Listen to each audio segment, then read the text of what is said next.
Hello everyone, welcome to Echoes of the Ancient. I'm Lavanya and hope you guys are doing well, you guys are healthy. So today, let me take you to the ancient Mesopotamia, the cradle of civilizations, where one of the world's oldest legends was born, the Epic of Gilgamesh. It's a story of power, friendship, loss, and the eternal search of meaning. So sit back tight as we dive into the timeless tale. The mighty king Gilgamesh. In the city of Uruk, over 4,000 years ago, there lived a king, unlike any other, whose name was Gilgamesh.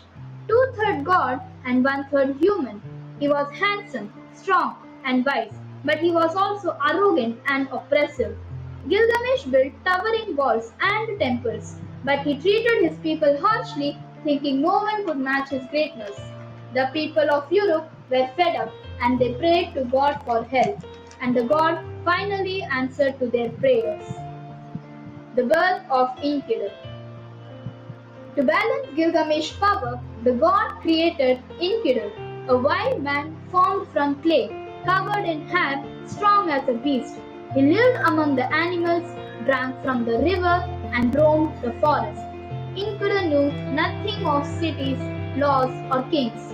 He was nature's child, innocent and free. But his fate changed when Hunter discovered him. To tame him, they sent a temple woman, Shamhat, who taught him the ways of humans.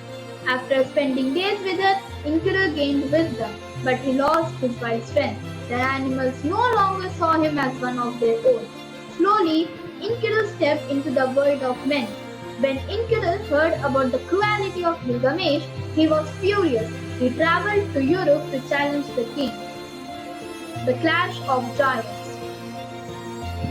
When Gilgamesh and Enkidu finally met, they wrestled with the strength of God and greed. The walls of Uruk shook with their battles. But instead of hatred, something strange happened. Respect was born. They too realized they were equal, and from that day forward, they became inseparable friends. The Cedar Forest. After becoming inseparable friends, Gilgamesh and Enkidu set their sight on a legendary quest, the Cedar Forest, a place so scarred that even the bravest mortals feared to enter. The forest was guarded by Humbaba, a terrifying monster appointed by God Enlil himself. Tales spoke of his enormous size, his face covered with terrifying scales and eyes that glowed like molten fire. The two heroes fought the monster with courage and teamwork. Gilgamesh's strength and Enkidu's cunning complemented each other perfectly as they battled Humbaba. Despite the danger, they triumphed over the guardian and claimed the scarred cedar wood, a symbol of their victory. Their victory spread their fame across Mesopotamia, but it also caught the attention of God, reminding them that every bold act has its consequences. The goddess Ishtar. As the victory of Gilgamesh reached the heavens, the goddess Ishtar, radiant in her divine beauty, adorned in gel, fierce as the lion, and crowned with the star of Venus, descended to Europe. She was the goddess of love and war, of passion and destruction. Captivated by Gilgamesh's strength and charm, Ishtar demanded that he become her husband. But Gilgamesh mocked her, reminding of the mortal lovers she had destroyed in the past. Ishtar's eyes blazed like fire. Humiliated and furious, she ascended to heaven, calling upon her father Anu to unleash the bull of heaven as the punishment for Gilgamesh's rejection. The bulls of heaven. The bull of heaven descended upon Europe, its hooves cracking the earth, opening shanks that followed across the land. But once again, Gilgamesh and Enkidu fought side by side. With skill and strength, they slew the divine bull. But this act enraged the gods. They declared that one of the heroes must die. The death of Enkidu. Soon after, Enkidu fell gravely ill. He dreamed of underworld, a dark, dusty place where the dead dwell forever. His wild strength faded, and the man once born of clay returned to dust. Gilgamesh sat by side, weeping helplessly as his closest friend breathed his last. Gilgamesh was shattered.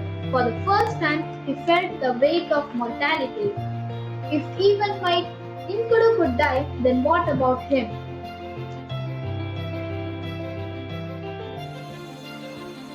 Terrified of death, Gilgamesh began a long and desperate journey. He crossed mountains, deserts, and the great waters of death, seeking the secret of eternal life. Finally, he found a man who survived a great flood sent by gods long ago. The wise man revealed the truth. The gods had given immortality only once and never again. But he told Gilgamesh of a hidden plan that could restore youth. After much struggle, Gilgamesh found it, yet fate was cruel. A serpent stole the plant while he rested, slithering away and leaving behind only shed skin. The legacy of Gilgamesh. Broken but wiser, Gilgamesh returned to Europe. Standing on the city's mighty walls, he realized true life must end.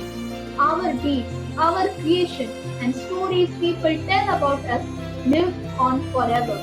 Thus, the arrogant king became a wise ruler, reminded for centuries, not because he found immortality, but because his story became immortal. And that, my friends, is the epic of Gilgamesh, a story written on a clay tablet over 4,000 years ago, yet still alive today. It teaches us that the true immortality lies in our action and the memories we leave behind. And that's all for this video, guys. Let me know if you guys have enjoyed. Make sure you like, subscribe and share this video. I will see you in my next video with another fantastic story.